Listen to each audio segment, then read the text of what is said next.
భజ గోవిందం భజ గోవిందం గోవిందం భజ మూఢమతే.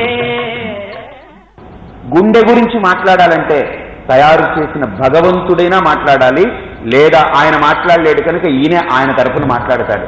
అంటే అంత ప్రావీణ్యత ఈయనకుంది అని, నిజంగా కూడా అంత ప్రావీణ్యత ఉన్న వ్యక్తి, అంత మంచివాడు, అంత నిపుణుడు కూడా ఆయన అని ఆయన గురించి చెప్పి ఆయనకి సన్మానం చేసి, ఇప్పుడు ఆయన మనకు ఈ కార్డియక్ ఈ విభాగం గురించి ఆయన ఎక్స్ప్లెయిన్ చేస్తారు అని ఆయన దగ్గరికి మైక్ ఇచ్చారు. ఆయన ప్రారంభించారు. 1-2 నిమిషాల్లో కుప్పకూలి కింద పడిపోయాడు. జరిగింది, కుప్పకూలి కింద పడిపోయాడు ఆయన. డాక్టర్లందరూ వచ్చేసారు, అందరూ కార్డియాలజిస్టులే చూశారు. గుండె ఆగిపోయింది ఆయనకి. కార్డియాలజిస్టులో నిపుణుడు, గుండెను తయారు చేసిన భగవంతుడే మాట్లాడాలి, ఆయన మాట్లాడలేడు కనుక ఈయన మాట్లాడతాడు ఆయన తరపున అన్న నైపుణ్యం ఉన్న వ్యక్తి ఆయనకు గుండె నొప్పి వస్తే ఏం చేయగలడండి? పడుకోవడమే బెడ్ మీద. ఆయన గుండెని ఆయన కోసుకోగలడా? నో. వీళ్ళు తీసుకెళ్లారు హాస్పిటల్కి, పెట్టారు, వెంటిలేటర్స్ పెట్టారు, అన్ని ఏర్పాట్లు చేశారు, పోయాడంటే. కార్డియాలజిస్ట్ అయినా గుండె నొప్పి రాకూడదని ఏమైనా శాస్త్రం ఉంది అక్కడ? చెప్పండి. ఈయన కార్డియాలజిస్టు, గుండె గురించి చాలా బాగా చదువుకున్నాడని ఈ ప్రకృతి ఏమైనా ఆయనకి గుండె నొప్పి రాకుండా చేస్తుందా? ఆయన దానికి సంబంధించినటువంటి కొన్ని ప్రికాషన్స్, కొన్ని ముందు జాగ్రత్తలు తీసుకోవచ్చేమో, కానీ ఎక్కువ కొలెస్ట్రాల్ రాకుండా, సిగరెట్ స్మోకింగ్ లేకుండా, మంచి డైటు, సాత్వికమైన ఆహారం, చక్కగా ప్రాణాయామం, యోగా, ఇవన్నీ ఆయన చేసుకుంటూ ఉండొచ్చు. కానీ ఇవన్నీ చేసినప్పటికీ గుండె నొప్పి రాకుండా ఉండదు అనే నియమం ఎక్కడా లేదు. కాబట్టి మన ఆయుష్ ఎలా ఉందనంటే ఇక్కడ అంటారు, నలిని దళగత జలమతి తరళం తద్వజ్జీవితం అతిశయ చపలం. క్లాసికల్ ఎగ్జాంపుల్ అండి శంకర్లు. ఆయన అంటారు, విస్తరాకు మీద మీరు నీళ్లు పోసారనుకోండి అలా ఉంటుంది, అరిటాకు మీద నీళ్లు పోసారనుకోండి అలా ఉంటుంది.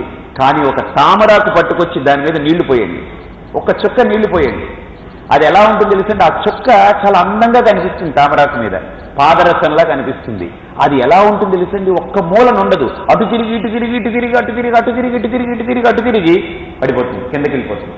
ఎక్కడ దారి దానికి కనిపిస్తే అక్కడ దారిలో నుంచి బయటికి వెళ్ళిపోతుంది. నలిని దళగత జలమతి తరళం తద్వజ్జీవితం అతిశయ చపలం.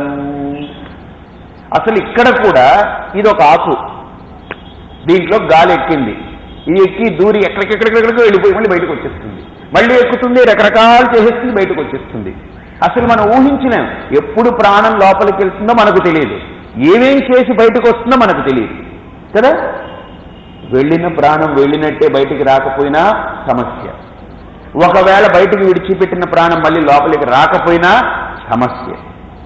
అంటే ఎన్ని సమస్యల మధ్య మన జీవితం సాగుతుందో చూడండి.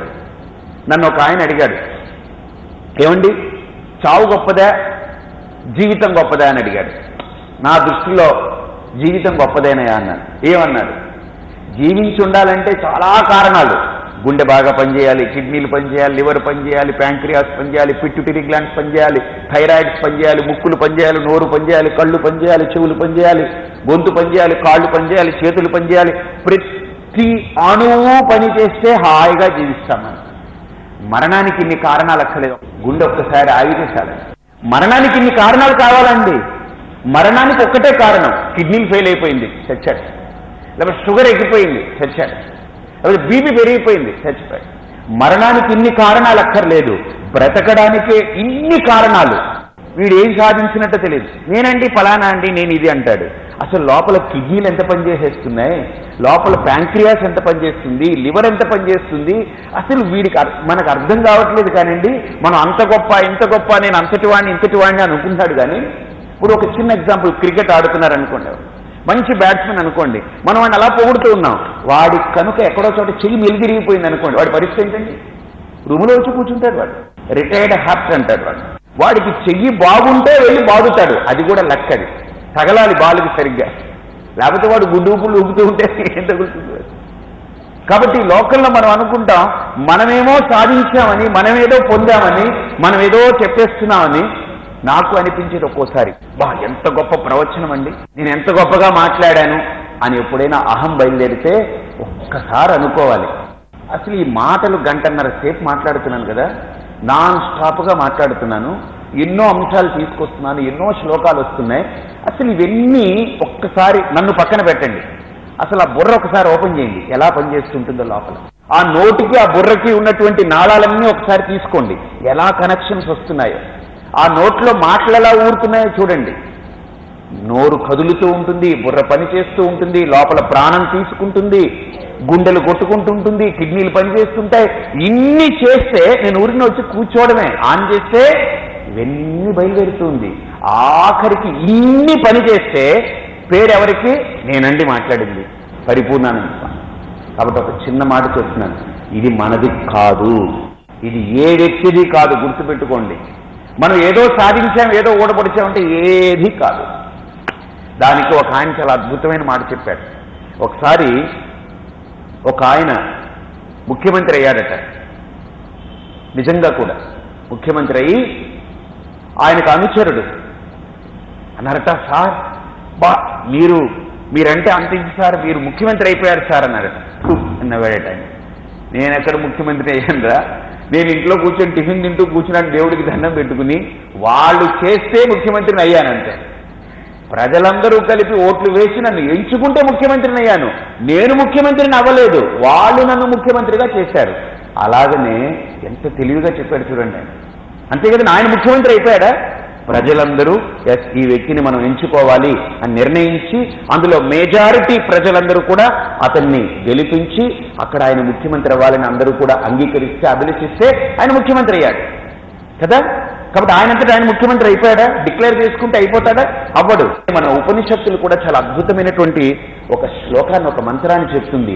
యోంతః ప్రవిశ్య మమ వాచమిమాం ప్రసుప్తాం సంజీవయతి అఖిల శక్తి ధరః స్వధామ్నా అన్యాంశ్చ హస్త చరణ శ్రవణ త్వగాదీన్ ప్రాణాన్నమో భగవతే పురుషాయ తుభ్యం. ఉపనిషత్ మంత్రం అంటుంది, ఏ శక్తి అయితే లోపల పూర్తిగా నిండి నిబిడీకృతమై నా వాక్కుకి ప్రేరణించి మాట్లాడిస్తుందో, ఏ శక్తి అయితే నిండి నిబిడీకృతమై నా కంటికి చూపునిచ్చిందో, నా చెవికి వినికిడినిచ్చిందో, నా కాళ్లకు నడకనిచ్చిందో, చేతులకి ఆదాన ప్రధానమైనటువంటి శక్తులనిచ్చిందో, నాతో ఎన్ని క్రియలు చేస్తుందో, ఆ శక్తికి మూల కేంద్రమైనటువంటి ఆ పురుషుడు, ఆ పరమాత్మకు ప్రాణాన్నమో భగవతే పురుషాయ తుభ్యం అంటుంది ఉపనిషత్తు అంటుంది. అసలు ఒక్కటి ఆలోచిస్తే ఏం జరుగుతుంది ఇక్కడ మన జీవితంలో అనంటే, ఇన్ని అవయవాలు మన కోసం రాత్రనక పగలనక పనిచేస్తున్నాయి. ఏమండి, ఎప్పుడైనా గుండె లబ్ డబ్ లబ్ డబ్ అని కొట్టుకుంటుంది. లబ్ డబ్ అని కాకుండా ఇంకో రకంగా కొట్టింది అనుకోండి, మనిషి ఉంటాడా? చెప్పండి. ఎప్పుడైనా లబ్ డబ్ అని కొట్టుకుంటే అది మార్చి లబ లబ లబ లబ డబ్ అనింది అనుకోండి, పోవడమే. లేకపోతే డబ డబ డబ డబ లబ్ అనింది అనుకోండి, పోవడమే. ఆ రిథమిక్గా కొట్టాలి, lub dub lub dub lub dub కొట్టాలి. అలా ఏమిటి, నాకు అనుమానం వచ్చేది నిజంగా కొట్టేదా అని. స్టెప్ పెట్టుకుంటే తెలుస్తుంది. ఇక్కడ పెడితే ఆ స్టెటస్కోప్ పెడితే స్టీరియోఫోనిక్ సౌండ్ లాగా వినిపిస్తుంది. ఇంత చప్పుడు లోపల జరుగుతుంది, మనకి ఏం తెలియట్లేదు, అలా కూర్చున్నాం. ఇంత పెద్ద శబ్దం లోపల ఎన్ని శబ్దాలు అవుతున్నాయి. ఒక పెద్ద యంత్రాంగం నడుస్తుంది, ఒక పెద్ద కర్మాగారం నడుస్తుంది, పెద్ద ఫ్యాక్టరీ లోపల ఉంది. రక్తం తయారవుతుంది, మాంసంగా మారుతుంది, రసంగా మారుతుంది, మజ్జిగా మారుతుంది, అస్థిగా మారుతుంది, ధాతువుగా మారుతుంది, చర్మం అవుతుంది. లోపల కొత్త కొత్త జీవకణాలన్నీ ఉత్పత్తి అవుతున్నాయి, కొన్ని అన్ని చచ్చిపోతున్నాయి. ఇంకోటి చెప్పనా, ఇలా ఒక్కసారి మనం అంటే కొన్ని వేల కణాలు చచ్చిపోతున్నాయి, సెల్స్. ఎప్పుడైతే అవి చచ్చిపోయాయో వెంటనే 10,000 కణాలు పుట్టుకొస్తున్నాయి. 1000 పోతే 10,000 పుట్టుకొస్తుంది. దానికి డబుల్, త్రిబుల్, ఫోర్బుల్ పుట్టుకొస్తుంది. నిరంతరం కొన్ని వేల కణాలు చచ్చిపోతున్నాయి, కొన్ని వేల కణాలు పుడుతున్నాయి. అంటే మనం బ్రతికుండాలంటే గుర్తుపెట్టుకోండి, కొన్ని వేల కణాలు చచ్చిపోవాలి, కొన్ని వేల కణాలు పుడుతూ ఉండాలి. అప్పుడే మనకు మనుగడ. ఈ ప్రకృతి కూడా అలా నిలబడాలి అని అంటే వేల మంది చచ్చిపోతూ ఉండాలి, వేల మంది పుడుతూ ఉండాలి. అప్పుడే ఈ ప్రకృతికి కూడా మనుగడ. అంతేగాని పుట్టిన వాళ్ళందరూ అలా ఉండిపోయారనుకోండి, పరిస్థితి ఊహించుకోండి. ఒకసారి నేను ట్రైన్లో వెళ్తుంటే ఒక ఆయన గమ్మత్తుగా ప్రశ్న వేశాడు, స్వామీజీ అసలు ఈ మరణమే లేకుండా, అసలు ఈ మరణం లేకుండా పుట్టినవాడు పుట్టినట్టు అలా ఉండిపోతే పరిస్థితి ఏంటన్నాడు. గజం 10,000 కాదు, గజం కాదు కదా, అడుగు కూడా దొరకదు ఎవడికి. ఊహించుకోండి, ఇప్పుడు ఇల్లు కట్టారనుకోండి, మీ తాతలు తాతలు తాతలు తాతలు తాతలు తాతలు ముత్తాతలు ముత్తాతలు ముత్తాతలు ముత్తాతలు, ఆ ఋషులు వాళ్ళు వాళ్ళు అంతకంటే ముందు వాళ్ళు అంతకంటే ముందు వాళ్ళు, హిరణ్యకశిపుడు, రావణాసురుడు, వాళ్ళందరూ ఇప్పుడు ఉన్నారనుకోండి. పోకుండా మొత్తం అందరూ ఇక్కడే ఉండిపోయారు. పుట్టడమే ఇంకంతే, పోవడం అనేది లేదు, ఖాళీ అవ్వట్లేదు. ఓ డంపింగ్ డంపింగ్ డంపింగ్. నేనన్నాను, అంతెందుకయ్యా, నీకు అవుట్లెట్ లేకుండా లోపలికి వేస్తూ పో, ఇంకా బయటికి వెళ్ళేది ఉండదు. ఇంకా అప్పుడు ఎలా కుదురుతుందన్నాడు. ఇది అంటే కొత్తది లోపలికి వెళ్ళాలంటే పాతది బయటికి వెళ్ళిపోతూ ఉండాలి. అవుట్లెట్ ఉంటేనే ఇన్లెట్కి కూడా అవకాశం కాదా.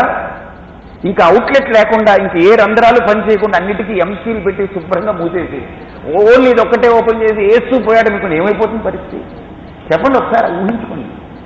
జబ్బు, రోగం వచ్చేస్తుంది. ఊర్లో ఉన్న ఎయిడ్స్, పీడిస్, అన్ని రకాల జబ్బులన్నీ వీడికి వచ్చేస్తాయి. కాబట్టి భగవత్ సృష్టిలో పోతూ ఉండాలి, వస్తూ ఉండాలి. ఒక నదీ ప్రవాహం తీసుకోండి, కొత్త నీరు వస్తుంటుంది ఆ ప్రదేశానికి, ఆ నీరు పోతూ ఉంటుంది. నిలబడిపోయిందా నీరు మురిగిపోతుంది. అలాగని ప్రకృతిలో మరణం అనేది లేకపోతే, ఇదంతా ఇలా నిలబడిపోతే పరిస్థితి ఏంటో ఆలోచించండి. అప్పుడు ఇంకా ప్రవచనాలు పెట్టడానికి కూడా స్థలం ఉండదు, మనుషుల మీద నుంచి నడవాలి. ఇలా ఇంట్లో కూడా ఎలా ఉంటుందో ఒకసారి ఊహించుకోండి. ఇంట్లో మనం బెడ్ మీద పడుకోండి. ఈ ట్రైన్లో 2 టైర్ 3 టైర్ 4 టైర్ లాగా ఇంట్లో అన్నీ కట్టుకోవాలన్నమాట. ఆ అమ్మమ్మ ముత్తాత వాళ్ళందరినీ కింద పడుకోబెట్టాలి, వాళ్ళు పైనుంచి దిగలేరు, చచ్చిపోతాం. ఎక్కడ ఊహించుకోండి ఒకసారి. ఇంట్లో ఎప్పుడూ చచ్చిపోకుండా మన తాతలు, మన అమ్మలు, లేకపోతే భార్య, భర్త, పిల్లలు, వాళ్ళు వీళ్ళు కుట్టలు గట్టల కింద ఇంట్లో అంతా పురుగులాగా అంతా పడిపోయినారనుకోండి.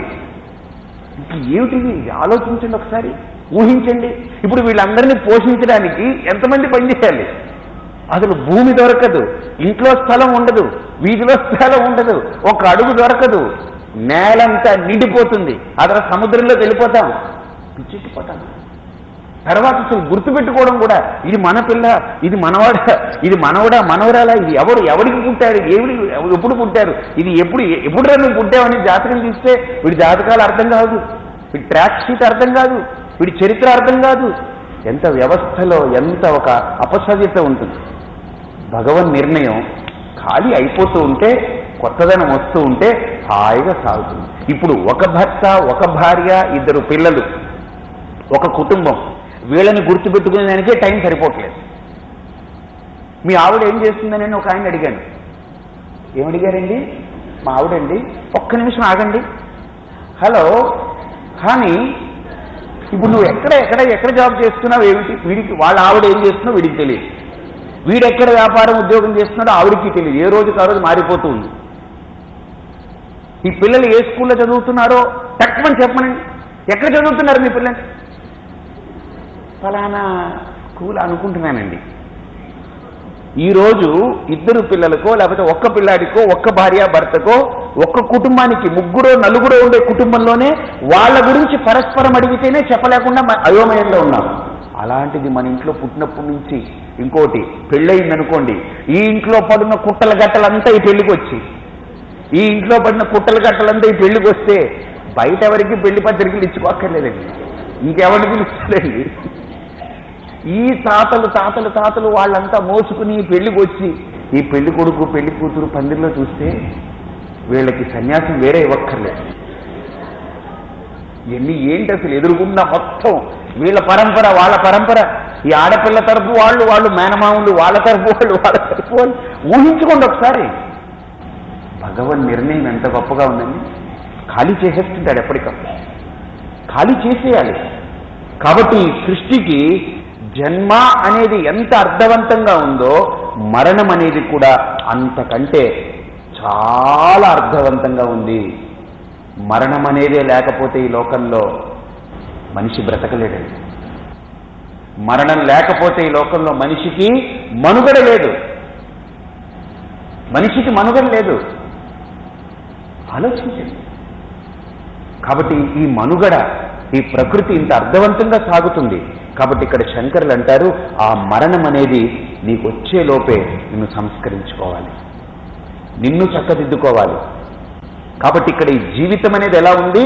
తద్వజ్జీవితం అతిశయ చపలం. 2 శబ్దాలు వాడారు ఆయన. అతిశయం అన్నారు, చపలం అన్నారు. అతిశయం అంటే ఆశ్చర్యం. ఏమిటి ఆశ్చర్యం అంటే, ఒకసారి ఈ పాండవులందరూ కూడా వనవాసం చేస్తున్నప్పుడు నీళ్లు తెమ్మనమని పంపిస్తే నకులుడు పోయాడు, సహదేవుడు పోయాడు, భీముడు పోయాడు, అర్జునుడు పోయాడు, ఎవరు తిరిగి రావట్లేదు. ఆఖరికి ధర్మరాజు వెళ్ళాడు అక్కడ. ఆయన ఏమిటి వీళ్ళందరూ పడున్నారు అని అక్కడ ఆలోచిస్తూ ఉంటే యక్షుడు మాట్లాడాడనమాట. ధర్మరాజా, ఇది నా ప్రదేశం, ఇక్కడ నా అనుమతి లేకుండా ఇసుక రేణువు కూడా ముట్టుకోకూడదు ఎవరు. ఇది నా అనుమతి కావాలి, ఇది నా ప్రదేశం. కాబట్టి ఈ కొలను నాది, నా అనుమతి కావాలి. అయితే వీళ్ళేం నీ అనుమతి అడగలేదా అంటే, లేదు, నేను వాళ్ళని ఒక ప్రశ్న అడిగాను, వాళ్ళు చెప్పలేదు, అయినా నీళ్లు తీసుకునే ప్రయత్నం చేశారు, అందుకనే మూర్ఛపడ్డారు వాళ్ళు. సరే, ఇప్పుడు వాళ్ళందరినీ మేల్కొల్పోయా అంటాడు. నేను ఒక ప్రశ్న అడుగుతాను, దానికి సమాధానం చెప్పంటాడు. అయితే యక్షుడు అడుగుతాడు ఒక ప్రశ్న, ఈ లోకంలో ఆశ్చర్యకరమైనటువంటి విషయం ఏమిటి అని అడుగుతాడు. ఈ లోకంలో ఆశ్చర్యకరమైన విషయం ఏమిటని అడుగుతాడు. ధర్మరాజు వెంటనే తడువుకోకుండా ఒక సమాధానం చెప్తాడు. ఒక బోనులో, అంటే ఒక చిన్న గూటిలో, ఆ గూటికి ఏమీ లేదు, అంత ఓపెన్గా ఉంది, 4 వైపులా ఓపెన్గా ఉంది. దాంట్లో ఒక రామచిలుకను పెడితే ఆ గూట్లో నిలబడుతుందా? పట్టుకొచ్చి ఎక్కడి నుంచో పట్టుకొచ్చి రామచిలుకను పెడితే ఆ గూట్లో ఆ చిలుక నిలబడుతుందా?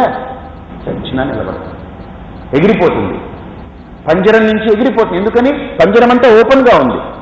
పంజరం పూర్తిగా కవర్ అయి ఉండి బంధించి ఉంటే ఉంటుంది రామచిలుక. ఆ పంజరం అంతా ఓపెన్గా ఉందనుకో, వెళ్ళిపోతుంది కదా. కానీ ఇక్కడ ఆశ్చర్యం ఏం తెలుసా? ఈ గూటికి 9 ద్వారాలు ఉన్నాయి, 9 రంధ్రాలు ఉన్నాయి, అన్నీ ఓపెన్గానే ఉన్నాయి. ఇందులో ఒక చిలుక ఉంది, నేను నేను నేను అని అన్నిటినీ చిలుక్కుంటూ కూర్చునే చిలుక. ఆ చిలుక ఎగిరిపోవట్లేదయ్యా, అన్నీ తెరిచిపెట్టున్నా ఆ చిలుక అలాగనే ఉంది అక్కడ.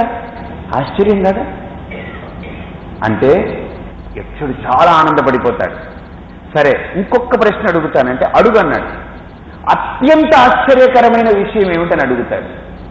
అంటే అప్పుడు ధర్మరాజు అంటాడు, యక్ష, ఇది ఎప్పుడైనా ఎగిరిపోవచ్చు కదా, అన్నీ ఓపెన్గా ఉన్నాయి, ఎప్పుడైనా ఎగిరిపోతుంది కదా. ఆ జ్ఞానం ఏ వ్యక్తికి కలగట్లేదు, అదే అత్యంత ఆశ్చర్యకరం. ఇది ఎప్పుడైనా ఎగిరిపోవచ్చు అనేటువంటి జ్ఞానం మనిషికి వస్తే సమస్యలు 50% 60% మనిషికి తగ్గిపోతుందండి. అంటే ఏదైతే ఒకటి ప్రారంభమైందో అది ఏదో ఒక కాలంలో అంతం అవ్వాలా లేదా? అది పూర్తవుతుందని నమ్మే కదా మీరు వచ్చారు. ఇంకా అవ్వదండి. మీరు ఎందుకండి నన్ను పిలిపించారు? స్వామి, మీది గీత వింటుంటే ఇంక అసలు మాకు అన్నం వద్దు, ఏం వద్దు కదా, కూర్చోండి. అంతేనండి, 1 గంట అయితే ఓ 2 గంటలైతే పర్లేదు, ఇది వద్దు కదా అని ఇది ఇలా పోతూ ఉంటే ఇది ఏమైపోతుంది ఈ పరిస్థితి? ఏదైనా ఒకటి గుర్తుపెట్టుకోండి, ప్రారంభమైంది అని అంటే దానికి ఇంకో కాలంలో అది ఆగిపోవాలి. ఇది కూడా ఒక కాలంలో ప్రారంభమైంది అని అంటే ఇంకో కాలంలో ఆగిపోవాలి. గుర్తుపెట్టుకోండి, మనం దిగి వెళ్ళిపోవాలి, దీన్ని వదిలిపెట్టి వెళ్ళాలి, వెళ్ళక తప్పదు. అందుకనే ఇక్కడ అంటారు, విద్ధి వ్యాధ్యభిమానగ్రస్తం. ఒకవేళ మనం బ్రతుకున్నంత కాలం ఈ దేహంతో ఎలా ఈడ్చాలనంటే, రకరకాలుగా ఏదో జీవించేసామనుకోండి, తెలుసో తెలియకో ప్రారంభవశాత్తు ఏ జబ్బో వచ్చి పడిందనుకోండి, ఏదో ఒకటి వచ్చి పడిందనుకోండి, ఇంకా దాంతో కాపురం చేయాలి. ఒక ఆయన నాకు బాగా పరిచయం, ఆయన క్యాన్సర్. ఆయన ఎప్పుడు పోతాడో డాక్టర్లు అంటారు, ఇదిగో ఇంకో 6 నెలలు అంటారు, ఆయన పోవట్లేదు. 3 నెలలు అంటారు, ఆయన పోవట్లేదు. మళ్ళీ ట్రీట్మెంట్ ఇచ్చారు, ఇంకెంతో కాలం ఉండదండి అంటున్నారు. అలానే ఉన్నాడు ఆయన. ఆయన ప్రవచనాలు అవి వింటుంటాడు, మంచి ఆధ్యాత్మిక సాధన అన్ని. ఆయన మామూలుగా ఉన్నారు, ఆయన నార్మల్గానే ఉన్నారు. వాళ్ళ ఆవిడ చాలా బాధపడి, ఏమండి ఇలా మా వారికి క్యాన్సర్ అండి ఇలాగా. నేను అన్నాను, క్యాన్సర్ అమ్మ ఏ స్టేజ్లో ఉందని అడిగాను. అంటే అది ముందు స్టేజ్లో ఉంటే ఒకలాగా హ్యాండిల్ చేయొచ్చు, 3వ స్టేజో 4వ స్టేజ్ ఉంటుంది, అది దానికి ఒక స్టేజెస్ ఉంటాయన్నమాట. ఆవిడ అనేది ఎవ్వరు ఏం చేయలేని పరిస్థితి అండి. డాక్టర్ ట్రీట్మెంట్ ఇచ్చేశారు, ఈయన ఇంక 2 నెలల్లో పోతారు 3 నెలల్లో పోతారని అన్నారు. కానీ ఆయన స్టేబుల్గా ఉన్నారు, బాగున్నారు ఆయన. కానీ స్వామీజీ మరి ఇలాగా ఆయన ఎంతకాలం పడతారండి? సరే, ఆవిడ మాట్లాడిన తర్వాత అమ్మవారి దర్శనం చేసుకోండి అని పంపించాను. ఆయన్ని లోపలికి తీసుకెళ్ళాను, గదిలో కూర్చోబెట్టి మాట్లాడుతున్నాను. ఆయన ఎంత అసలు నిర్లిప్తంగా మాట్లాడుతున్నారంటే, ఏమండి మీరు ఎలా పడుతున్నారండి బాబు, దాంతో నిజంగా గొప్ప సాధన అన్నారు. ఆయన నవ్వుతో ఒక మాట అన్నారు, మా ఆవిడతో పడట్లేదండి, మా పిల్లలతో పడట్లేదండి. ఇది ఒక ప్రారంధం, వాళ్ళందరూ ఒక ప్రారంధమా అండి నాకు? అంటే దాన్ని కూడా ఆయన ప్రేమిస్తున్నాడు. అంటే తప్పుగా కాదు, నా భార్యని నేను ప్రేమించాను ప్రారంధమని, నా పిల్లల్ని ప్రేమిస్తున్నాను నా ప్రారంధమని. ఇది కూడా భగవంతుడిచ్చిన ప్రారంధం అండి. వాడు వెంటనే నా మీద జాలితో ప్రేమతో, ఇంకా ఈ జన్మలో నువ్వు అనుభవించేరా, ఇంకా మళ్ళీ నీకు ఏం అక్కర్లేదు నా దగ్గరికి వచ్చేయని చెప్పాడండి. వాడు అన్న మాట నేను యాక్సెప్ట్ చేసి అనుభవించేస్తున్నాను, హాయిగా యాక్సెప్ట్ చేశాను. మరి డాక్టర్లు అంటున్నారు కదండి, 2 నెలలు అంటున్నారు, 3 నెలలు అంటున్నారు, మీరేమో ఇంకా ఎక్స్టెన్షన్ ఇంకా అలానే పొడిగిసిపోతుందంటే, ఏమో ఇలా ఉంచి చిత్రహింసలు పెడుతున్నాడు ఆయన పరమాత్ముడు పైన కూర్చుని పెద్ద ఆయన. ఏం చేస్తా? యాక్చువల్గా నా పరిస్థితి ఇంకోళ్ళకి వస్తే ఈ పాటికి 2 నెలలకో 3 నెలలకో వాళ్ళు ఇచ్చిన డేట్కి వెళ్ళిపోవాలి. నన్ను పంపట్లేదు. కారణం ఏంటంటే ఈ సాధన చేస్తున్నాను కదండి, ఆధ్యాత్మికంగా ఎదుగుతున్నాను కదా, అందుకని నాకు ఇది ఆఖరిగా పెట్టి ఇప్పుడే తోమేస్తున్నాడు మొత్తం అంతా కూడా. అదే కనుక నేను ఈ ఆధ్యాత్మిక సాధనలోకి రాకుండా ఉంటే లేకపోతే ఎప్పుడుకో వెళ్ళిపోదు, ఇంకో జన్మ ఎత్తవలసి ఉండేది. ఆయన ఏంటంటే వీడు ఆధ్యాత్మికంగా ఎదుగుతున్నాడు, వీడికి ఇప్పుడు పెట్టి పూర్తిగా అంతా తోవేయాలి, వీడికి మొత్తం అంతా శుద్ధం చేయాలని అనుకున్నాడేమో.